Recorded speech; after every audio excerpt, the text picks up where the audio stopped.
తెలంగాణ రాష్ట్రంలో కాంగ్రెస్ పార్టీ అధికారంలోకి వచ్చిన తర్వాత రాజకీయాలు ఆసక్తికరంగా మారుతున్నాయి. తెలంగాణ రాష్ట్రంలో అధికారంలోకి వచ్చిన కాంగ్రెస్ పార్టీ పదే పదే బీఆర్ఎస్ పార్టీని టార్గెట్ చేస్తూ వస్తుంది.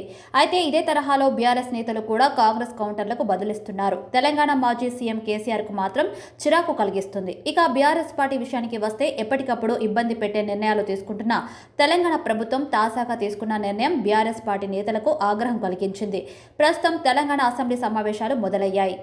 అయితే ఈ సమావేశాలకు తెలంగాణ అసెంబ్లీలో తాజాగా బీఆర్ఎస్ లెజిస్లేటివ్ పార్టీకి గదుల కేటాయింపు జరిగింది. ఔటర్ లాబోలో రూమ్ నెంబర్ 1-2లను బీఆర్ఎస్ ఎల్పీకి అసెంబ్లీ సచివాలయం కేటాయించడం జరిగింది. అయితే గతంలో ప్రతిపక్ష నేతగా జానారెడ్డి బట్టి విక్రమార్కలకు కేటాయించిన ఛాంబర్ను బీఆర్ఎస్ కు ప్రస్తుతం కేటాయించలేదు. మరి ముఖ్యంగా అసెంబ్లీ ప్రతిపక్ష నేత అయిన కేసీఆర్ కు షాక్ ఇస్తూ ఆయన ఛాంబర్ను మార్చింది రేవంత్ ప్రభుత్వం. ప్రతిపక్ష నేతను ఏళ్ల తరబడిగా కేటాయిస్తున్న కార్యాలయం కాకుండా ఒక చిన్న రూమ్ను కేటాయించడం ప్రస్తుతం బీఆర్ఎస్ పార్టీ నేతల ఆగ్రహానికి కారణంగా మారింది. అయితే ఈ విషయం కావాలని రేవంత్ ప్రభుత్వం కక్షపూరిత చర్యగా కేసీఆర్ను అవమానించారన్న ఆలోచనకు చెప్తున్నారు బీఆర్ఎస్ పార్టీ ఎమ్మెల్యేలు. ఇక తెలంగాణలో కాంగ్రెస్ ప్రభుత్వం ఏర్పడిన తర్వాత మొదటి సమావేశానికి కేసీఆర్ కు గత ప్రతిపక్ష నేతలకు కేటాయించిన కార్యాలయాన్ని కేటాయించి రెండవ సమావేశాల వరకే మార్పు చేసింది కాంగ్రెస్ సర్కార్.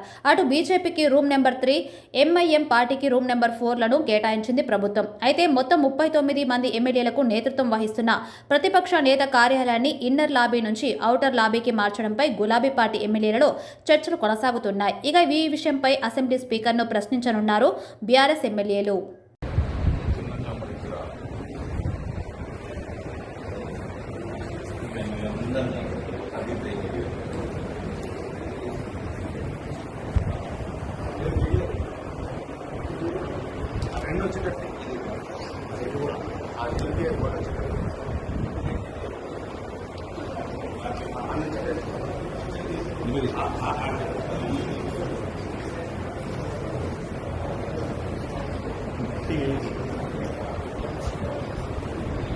Arranca,